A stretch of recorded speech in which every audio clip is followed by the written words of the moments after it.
Bila mana pintu Raudhah itu dibuka, berapa lama maklum? Maklum. Ni nak booking, nak masuk Raudhah tu tuan-tuan. Berapa lama kena booking bagi orang yang duduk di Madinah? Berapa lama agak-agak tuan-tuan? Dia mesti booking Raudhah tu kalau dia nak masuk sebulan awal tuan-tuan. Bayangkan. Walaupun dia ada di Mekkatul Mukarramah, Madinatul Munawwarah, Madinatul Nabawiyah, dia tetap tak boleh masuk tuan-tuan. No? Sebab itu, bila tak boleh masuk tu, perasaan tuan-tuan. Sebahagian daripada kita tak ada duit pun. Dia tahu dia tak ada duit. Tapi hati dia tuan-tuan rindu nak pergi ke Mekah. Teringin nak buat umrah. Teringin nak buat haji. Ni haji, umrah dah buka ni tuan-tuan. Cepat-cepat dia. Tengah orang kampung tuan-tuan. Simpan duit sehari-sehari. Entah sempat, entah tidak tuan-tuan. Nak pergi ke Mekah tu. Tapi perasaan tu tuan-tuan apa dia? Rindu tuan-tuan. Bila teringat kat Mekah. Bila orang kawan-kawan kita balik daripada Mekah. Kita balik ke rumah tuan-tuan. Membilang-bilang shilling kita. Membilang-bilang uang kertas kita. Entah bila kita nak sampai. Ini yang saya nak sebut pada tuan-tuan. Ini sangat mahal tuan-tuan. Umur kita mungkin 70 tahun. Umur Nabi 63. 62 Nabi tak dapat lagi solat jamaah di masjid tuan-tuan. Pada pertengahan 62 tahun lebih. Kerana keuzuran. Kesakitan Nabi. Nabi mau umur 61. Pakai tungkak dah tuan-tuan semayang. Semua melalui jalan ini. Sebab itu Rasul dijadikan daripada kalangan manusia. Nabi juga sakit. Kita tak boleh nak ambil contoh Nabi Isa tuan-tuan. Nabi Isa ayah tak ada. Nabi Isa isteri tak ada. Nabi Isa anak-anak pun tak ada. Bapa saudara pun tak ada tuan-tuan. Dia hanya hidup dengan ibu dia, Maryam binti Imran tuan-tuan. Isa bin Maryam tuan-tuan. Isa bin Maryam, Maryam binti Imran tuan-tuan. Hanya mereka saja yang hidup ketika dipulaukan oleh orang lain. Tapi Nabi SAW datang dengan pakej yang lengkap. Sebagai apa dah? Sebagai contoh kepada umat sekaliannya. Apabila Nabi memerintah orang Yahudi di bawah dia. Apabila Nabi menjadi pemimpin, orang Kristian di bawah dia. Apabila Nabi itu menjadi ketua di Madinah, menjalinkan hubungan diplomatik dengan negara yang bukan Islam, tuan-tuan. Seperti Ethiopia pada ketika itu, yang dipimpin oleh Najasyi, yang keseluruhannya beragama Kristian, tuan-tuan. Sebab itu Umar ibn Al-Khattab dan Ja'far bin Abi Talib, apabila sampai ke Ethiopia, Afrika Selatan ni tuan-tuan, mereka naik kapal daripada Jeddah. Umar membacakan suratul Maryam tuan-tuan. Yang dekat dengan kefahaman orang-orang Kristian. Yang menceritakan di antara Maryam dan juga Isa alaihissalam. Yang dipanggil mereka sebagai Jesus. Najasyi pada ketika itu. Pembesar-pembesar yang ada di keliling dia. Apabila mendengarkan surah Maryam dilantunkan di dalam istana besar kerajaan Kristian.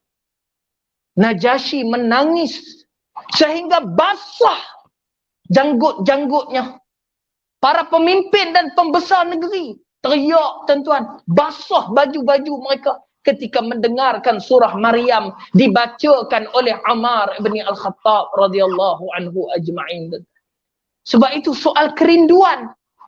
Najasyi cuba nak faham agama, mentadbir sebuah kerajaan Kristian, tetapi apabila dia dapat hidayah, dia menikmati Islam dalam keadaan sembunyi, dalam keadaan keseorangan.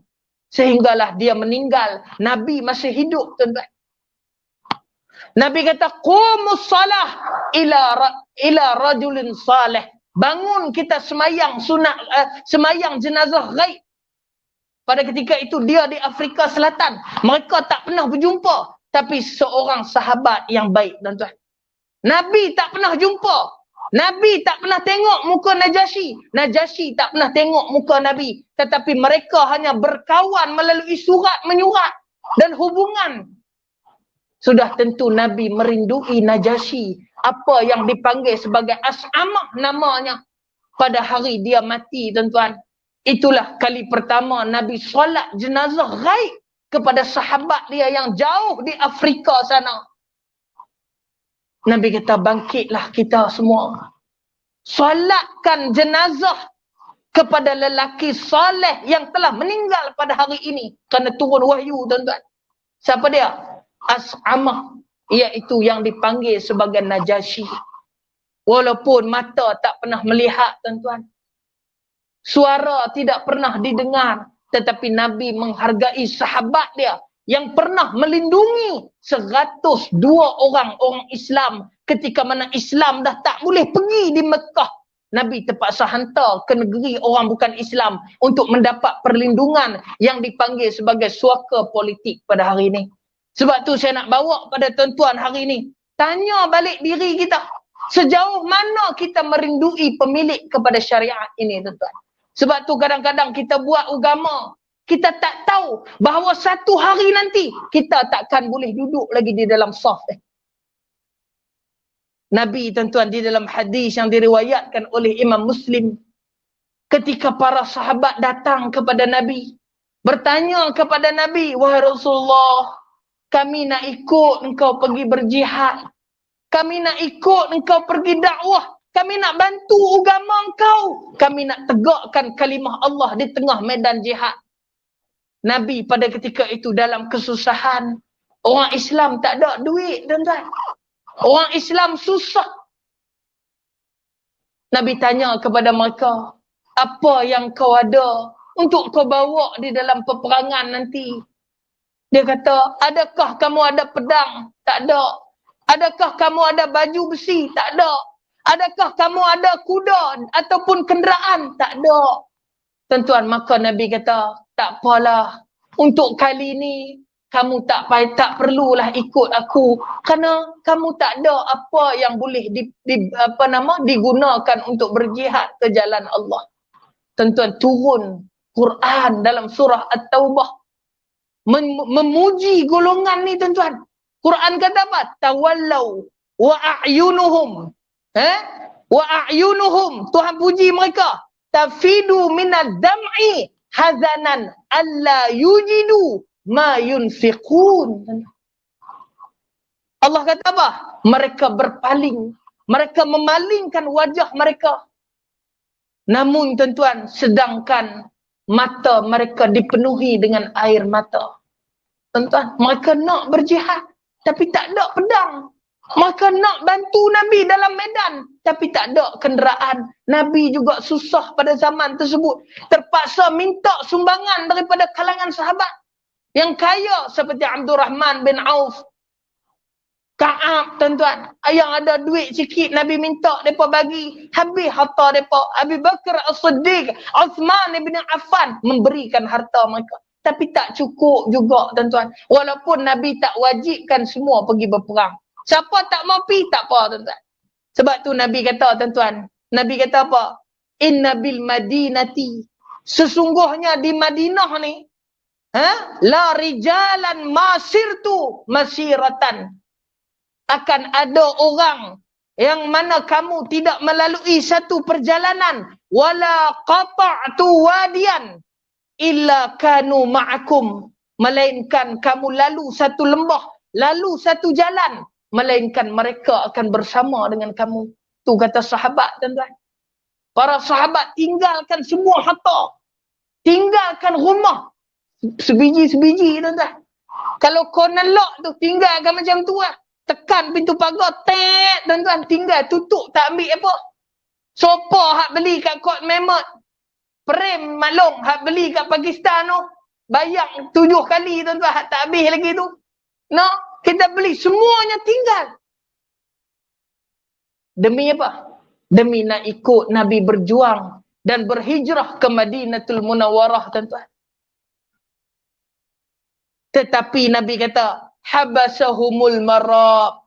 Tapi mereka tak dapat ikut kamu. Kerana apa? Kerana keuzuran dan kesakitan mereka. Ini penting, tuan-tuan. Kita kena dengar betul-betul. Nabi kata apa? Ada orang yang pahalanya sama dengan kamu. Walaupun kamu buat lebih daripada dia. Ni penting tuan-tuan. Terutama yang berumur di hadapan saya.